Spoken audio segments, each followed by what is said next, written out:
Direct News TV. October 23, 2023. Hamas releases 2 women held hostage after Egyptian Qatari diplomacy.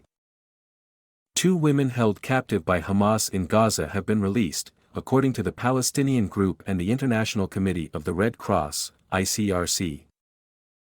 A spokesperson for the armed wing of Hamas said the 2 captives were released following mediation from Qatar and Egypt. In a statement on Monday, spokesperson Abu Obaida said on the group's Telegram channel that the captives had been released for humanitarian reasons and poor health grounds.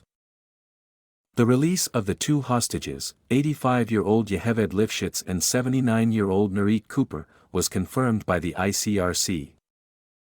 "We hope they will soon be back with their loved ones," it said on X, formerly Twitter. Hamas seized more than 200 people, including Israelis and dual nationals, during an assault on southern Israel on October 7. The Palestinian group killed more than 1,400 people, many of them civilians, during the attack, according to Israeli authorities. Israeli Prime Minister Benjamin Netanyahu has demanded the unconditional release of all hostages held in Gaza. Human rights groups, international organizations and families of those held captive have also called for their immediate release. The first hostage release since the October 7 attack took place on Friday, with Hamas freeing 2 women with United States citizenship, Judith Raanan and her daughter Natalie, following mediation efforts by Qatar.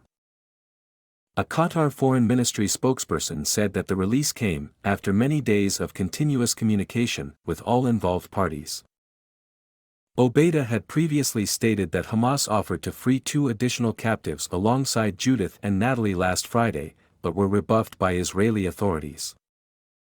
Israel has called that claim mendacious propaganda, and suggested that Hamas is seeking to improve its image as harrowing stories of Hamas gunmen killing Israeli civilians, some using gruesome methods, are met with strong condemnation around the world.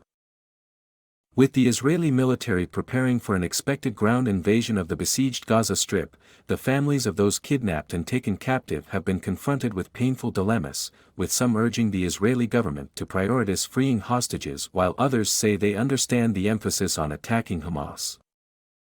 "We need to talk to Hamas. We can't always resort to war. We have so many Palestinian prisoners we can swap for our people," Carmel Gorni, a political activist whose cousin Yifta Gorni was killed in the assault, told the news outlet Reuters.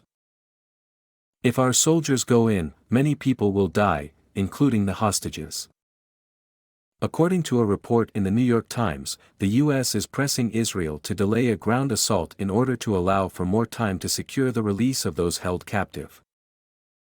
Israel has been accused of showing disregard for the lives of Palestinian civilians in its response to the attack by Hamas, cutting off access to food, water, fuel, and electricity to Gaza's 2.3 million residents as it carries out a relentless campaign of airstrikes that have leveled entire neighborhoods and brought humanitarian conditions to a breaking point.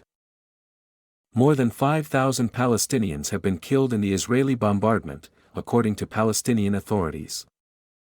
My name is Kingsley. Please like, share, subscribe and hit that notification bell so you can be the first to be notified whenever we post. You won't regret it.